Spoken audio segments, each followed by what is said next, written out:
Uwanja wa Meja Isabuhyo makadirio yake wanaingia kati ya watu 9,500 mpaka watu 10,000. Tafsiri yake ni kwamba kutoka watu 60,000 ambao walikuwa wanaingia Benjamin Mkapa kwenda kuitazama mechi ya Simba na Yanga, sasa ni watu 10,000 pekee ndio watakaoingia uwanja Benjamin Mkapa.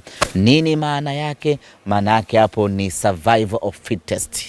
Yule ambaye atakuwa sharp kwenye kununua tiketi ndiye ambaye atafanikiwa kuja kuiona Kariakoo Derby ya Meja Isabuhyo. Lakini si jambo la kushangaza kwa sababu kutoka kwenye watu 60,000 ambao huwa wanaingia kuiangalia dabi ya ligi kuu msimu huu ya raundi ya kwanza, waliingia watu 15,000 katika uwanja wa Amani. Kwa hiyo hatutoki pale kwenye 60,000, natoka pale kwenye watu 15,000. Sasa ni watu 10,000 pekee katika uwanja wa Meja Isabuhyo.